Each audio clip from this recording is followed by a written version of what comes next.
syncing. And here we go.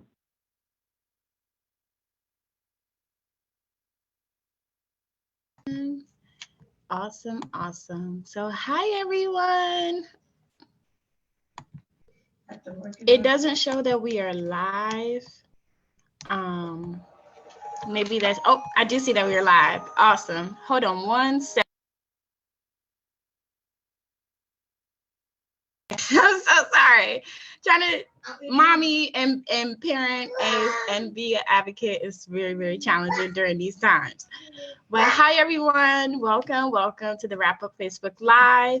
My name is Antoinette and I'm the National Field Organizer at PWN, Positive Women's Network.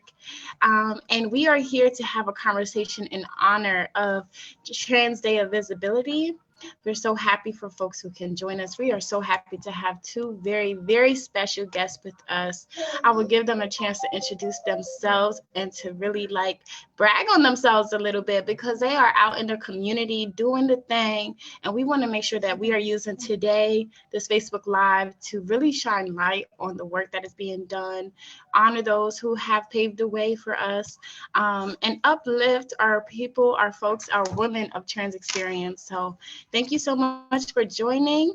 And I'm going to pass it to Arianna to give us a brief introduction. Thank you, Antoinette. Hello, everyone. My name is Arianna Jones.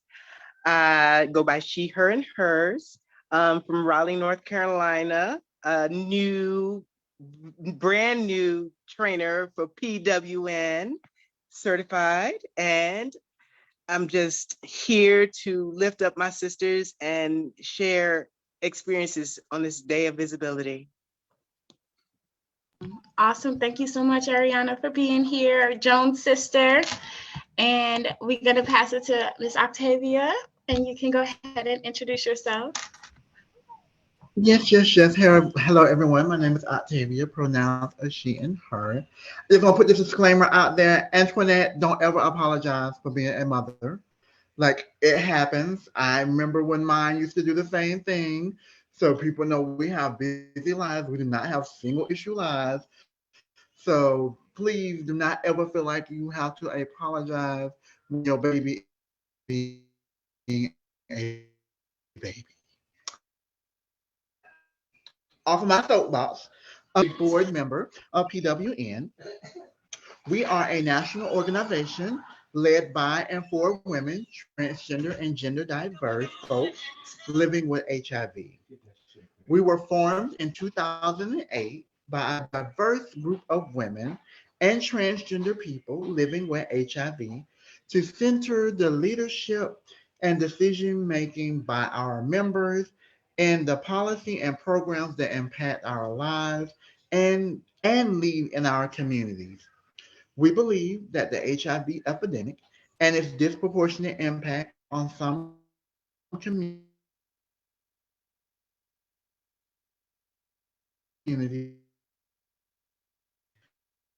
including Black transgender women. We use a racial justice and a gender justice lens it as in all of our analysis. We strive to actively combat these injustices in our organizing, our policies, our actions, and our advocacy. Our organizational values show the world who we are, how we work, and the care we show for one another. So, how does transgender inclusion show up at PWN? Like this. It shows up through centering the leadership of individuals like Arianna, one of our recent trans rights justice fellows, who is now a certified trainer, and trans and gender diverse folks living with HIV. We also do this through policy priorities, including trans rights, safety, and justice, and our commitment to trans liberation as central part of our gender justice work. Our RISE Gender Justice Training Program and Trans Inclusion and Liberation Training for HIV Advocacy Organization. And PWN commits to the following: respecting and affirming people's gender and pronouns, using respectful person's first language, and being internationally maintaining a safe space for transgender and gender diverse folks. And we have zero tolerance for transphobic comments and actions. Thank you. Thank you, Octavia. Thank you for dropping the mic. I wanted to pass it back to Arianna. Arianna, can you share a little bit about how PWN has committed to our organization's racial and gender justice? Well, a lot of the things that we learned in our training is that it is not a crime to be trans, which, of course, the government tries to make it out to be, but our efforts are to educate on what being trans is, because a lot of the hate that we receive is out of ignorance and not knowing. So education is definitely getting out there, advocacy work. That's what PWN stands for: organizing and making sure that people are educated about certain topics, educated about the laws and things that are being pushed through local and national government, and organizing so that the awareness is out there, so that people know, so that people get out and vote, so that people are able to have their voices heard, so that everyone has a seat at the table, not just the ones who make the laws. Everyone has a seat at the table. Beautiful. Thank you so much. And thank you both for just uplifting some of your experiences while being a Rise Gender Justice, not only part of the program, but now a trainer and facilitator, and also on the board of directors, two very, very powerful leadership positions that I am really, really inspired by. And I want us to move into our questions. So, we know that allyship is very, very powerful. I learned from another advocate that even more powerful than allyship, being an accomplice does more. They show up, they support, they go out, they speak, they defend. So I want to know from the both of you, what does it look like to be an ally? Or even better, what would it look like and even feel like for folks to show up as accomplices in this movement?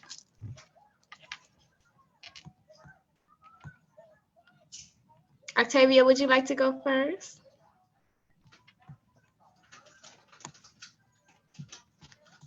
We might be having some connective issues, but Arianna, if you would like to answer, go ahead.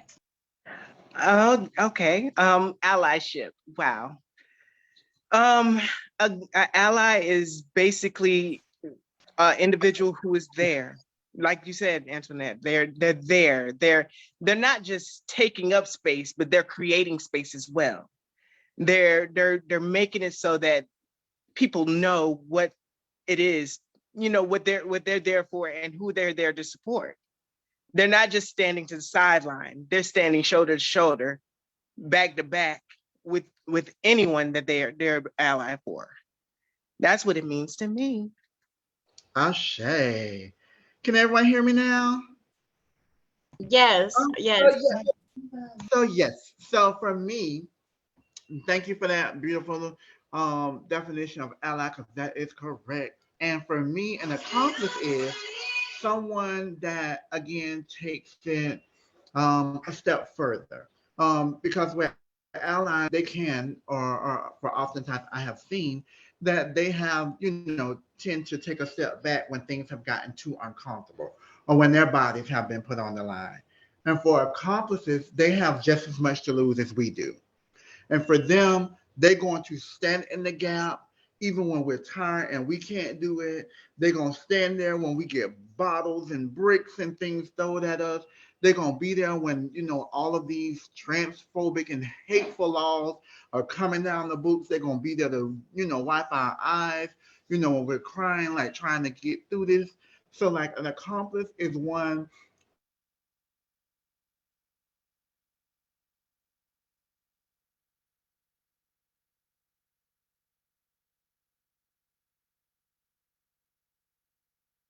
that Octavia, please say you can hear us.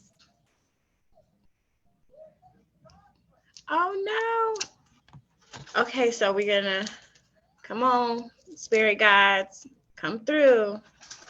Okay. Hey, so did it come through before I like, did it come Before through? you got into the deep stuff, it cut you off. So go ahead. Keep going. So now, again, like I was saying with the accomplices, like, again, they are going to be the ones that are there, like when we take those hits. And again, like I was talking about, the transphobic laws that are coming down, particularly in the southern states, like they are there to like dry our eyes, like when we have been like crying like nonstop because this really impact our lives. And for me, those accomplices are going to be there to take those hits just like we do. And when we fall down, they're going to be there to lift us back up because they're gonna be dusting themselves off too. And so for me, that's what it looks like when you have accomplices that are there to stand in the gap for us, but I also know the importance of allowing us to speak for ourselves. So that's how accomplices show up for us. Come on. Yes, that's what I'm talking about. I love that. And I love that you said can stand back to back with us. Can, when we are tired, when we are done crying or are crying, they can wipe our tears. I love all of that. Thank you so much to the both of y'all for sharing. The next question, we always talk about MIPA, meaningful involvement of people living with HIV and AIDS. We always talk about inclusion. So I want to know, what does it mean to meaningfully include people of trans experience in HIV advocacy spaces? And what does that mean to you? How important is that for you in what you do? And also, what needs to shift or change entirely for you to show up in the way that you can, so that we can do this work? Octavia, I'm gonna hand it to you first. Sure. I think a prime example or a model to follow is what we're doing. Is where your organization commits to leveraging, the earned assets and the privilege that they have to show that trans women are more than statistics. And again, like the wonderful and powerful, beautiful Arianna, who is now a certified trainer that can now use the skills that she got from going through the RISE training to create her own level of sustainability because now she is a master trainer. Like she can take what she has learned and she can go out and charge $150, $200 an hour because she's a subject matter expert. And like that's what it looks like to make sure that we are leveraging the field. And like I said, not just shooting my horn because I'm a board member, but like I truly believe in the mission and the work of PWN. So for me, this is what it looks like to show up and say, hey, this is how we're going to leverage what we have to ensure that, again, trans women have a seat at the table and not only have a seat, but is leading the conversation at the table. So that's what that looks like for me. Yeah, yes, so beautiful, so eloquently said. Thank you. Arianna, what about for you? That's going to be a two-parter for me. What it means for me is the advancement from where we've been and the journey to where we're going. We have come so far from where we have been at one point in time, we weren't allowed to have a seat at the table. We won't even be allowed to be in the building where the conversations happen. Now we have individuals not only sitting at the table, but building their own tables. And that's an awesome. Now, where we're going, the work that we're doing, the work that is out there, we are doing things in leaps and bounds. We've had trans women in Congress. There's a trans, mayor or governor.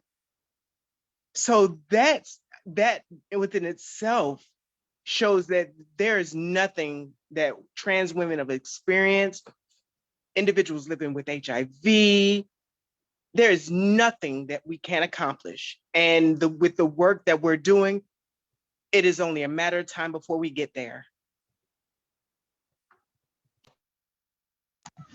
Come on now, yes. I wanted to check in with, I appreciate you both for answering. I wanted to check in with our tech people on the back end to see if we have any questions from folks on Facebook. Maybe Barb might have any percolating questions that we wanted to ask you all in this moment. And while Barb is doing that, did you all, or if you can you share like how folks can get in touch with you? Instagrams, Facebooks, emails. How can people reach you? Because we know that advocacy does not just look like the people who are always in the spaces, but advocacy looks like moving the folks who are not comfortable yet to be into these spaces, folks who may still be isolated, folks who may not want to speak up and speak out just yet. So what if this video came across their YouTube, and they're like, I need to reach Arianna, I need to reach Octavia. That's me right there. How can they reach y'all? Well, you can find me. I'm on Facebook, Arianna Jones. I'm on, I forgot my Instagram handle. I rarely use it, but I forgot my Instagram handle. I'm on email. You can email me 919mami@gmail.com. And I'm also on TikTok.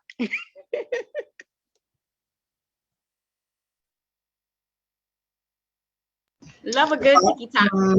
Hey, for me, the same. Like, definitely, you can reach Arianna and I both through getting in contact with PWN. Definitely getting in contact with Barb. You can reach me also on Facebook. I am Octavia Y. Lewis, MPA. And again, I have Twitter and Instagram, but y'all, I am not that savvy with it. So like I don't even remember. But yeah, but Facebook is definitely like places where everyone can see me. And you can definitely email me at oylewis81@gmail.com. Awesome. So we did have a few questions in the chat. The first question was like somebody just saying we need to educate ourselves and our organization. How do we hire a RISE trainer? And the answer to that is to reach out to Barb at pwn-usa.org. And another question, which I love because this has been my word of the season. What brings you joy? So yes, Octavia, go ahead. Yes, for me, it's definitely my boys and the fact that we, just purchased a home outside of Atlanta in like the suburbs, and the fact that they have a backyard and we have a little bit of a front yard, like that brings me joy just to sit and just watch them play and be kids. And like, I know it doesn't cost much to see that, but that has brought me the most joy these last couple of weeks. So that's my happy moment. You were right when you said bringing, because it's going to continually bring you joy. Arianna, what about you? What brings you joy? Ooh, there's a lot of things. I'll start with my nieces and nephews. I'm not a parent, but I've raised my nieces and nephews, and to see when they smile, when they're excited, when they're happy about something, just brings me the ultimate joy. My two fur babies who I've had, my oldest is 15 and the other one is 10. So I've had them for quite a while. They bring me just happiness. Gardening. I've recently started gardening. I have an avocado tree that I started last year that is growing exponentially. So that, and family, whether it's blood family, whether it's extended family, whether it's just family that you're meeting, brings me joy. So beautiful. I am requesting an avocado in advance. I got about maybe 3 or 4 more years before it starts fruiting. So And it takes about 5 years Yes. for them to fruit. So last year it started, it's going pretty well. Awesome. That's so beautiful. Gardening definitely teaches you patience. It teaches you how to become one with the earth. So I really, really love that. And then another question that we have is, what does Trans Day of Visibility mean to you? For me, Trans Day of Visibility means a lot. It means a lot because there was a time when we weren't visible, where being visible meant your life could be taken. So now for us to be able to live our lives in the sunshine with our faces to the sunlight is just a testament to how far we've come and how much more we have to go. Thank you. Octavia, what about for you? Yes, I love that, and thank you for saying like how far we have come and like how much further we have to go. Um, for me, trans day of visibility, it looks like us living in our authentic truth unapologetically. It looks like us not worrying like where our next meal is gonna come from. It looks like, us, living and thriving and not always having to look over our shoulders. So the fact that, again, it's a twofold where it seems like the more we become visible, it seems like the more people attack us. But I also know that it starts to create, once we get to that tipping point, the norm of like, wait, we're not othered. We're not, ostracized, that we are humans.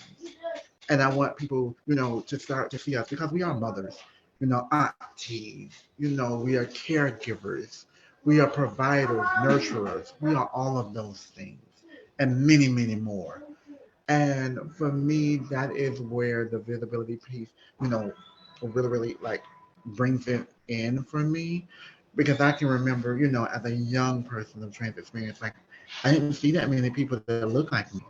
And then I was all told that like, oh, you're not gonna live that long anyway. And I began to internalize that and believe that.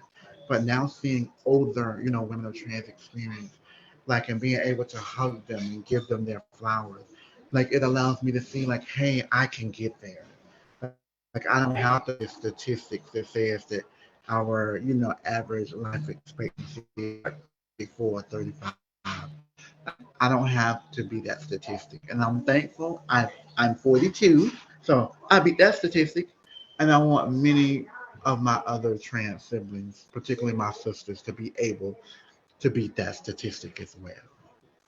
I think we both beat that statistic, Octavia, because 42, I'll be 43 this year. Yes. Yes, Yes. I ma'am. hope folks are dropping.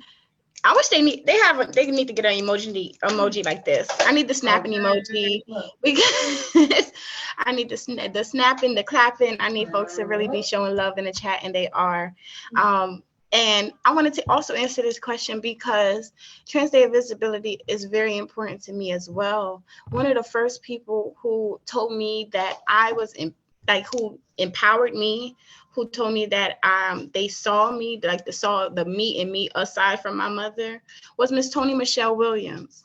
And she really, really was the first trans woman that I met, and also was the first to really call me her daughter. And I didn't know what that meant at the time, but the way she showed it, I was like, oh, this is the love that they feel within the trans community. And I was privileged enough to feel that love from her. So I just wanted to call her into the space and to recognize her on this day.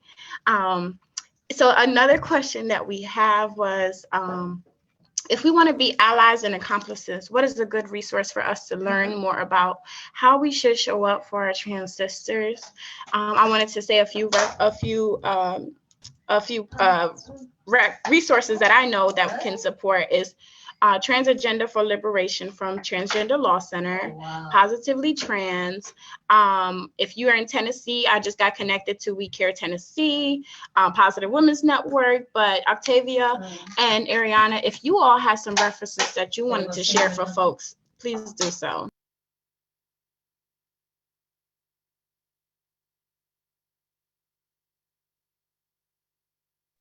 I don't really, the only references that I know of will be like PWN and Positively Trans. What is it? There's Lambda Legal. Lambda Legal, they do a lot of things, GLAD and things of that nature. So those are a couple that I know of. I know there are more out there. Absolutely. For me, there are like smaller, in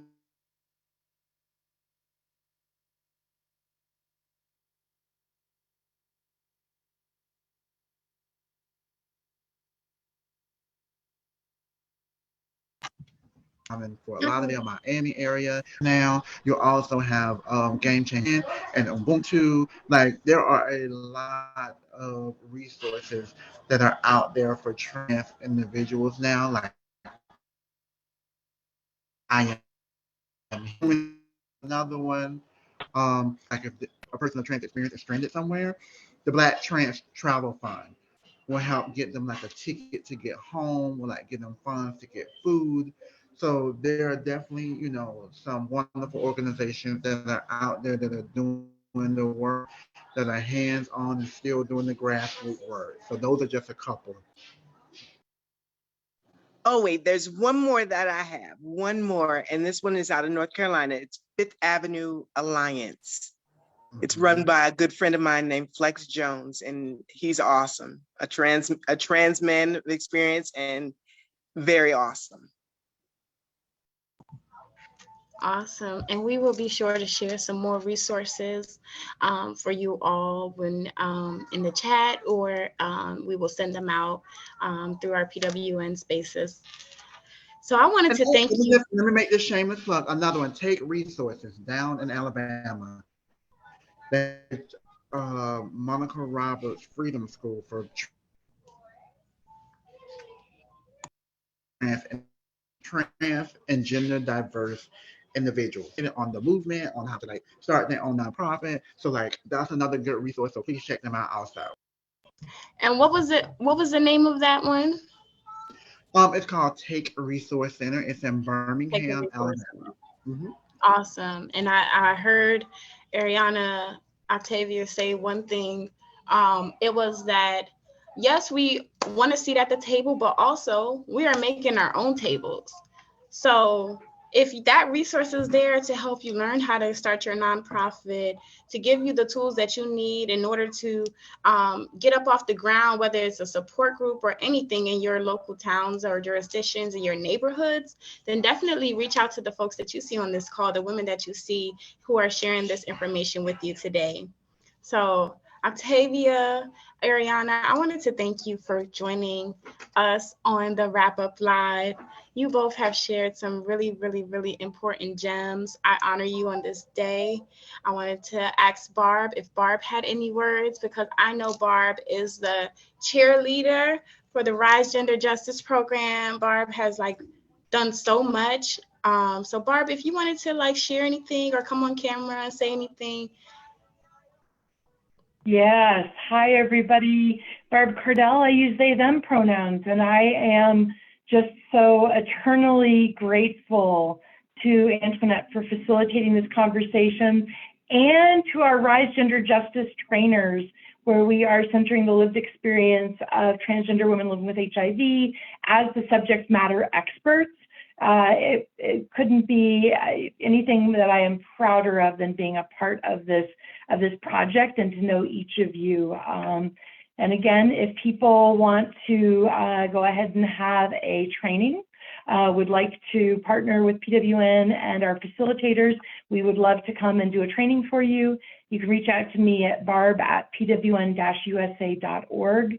And other than that, I just want to thank Arianna, Octavia, our other facilitators and faculty with the Rise Gender Justice Training Program for being the subject matter experts and honoring our lived experiences and elevating so much passion and expertise and love. So we see you, we love you, and you are so important to us.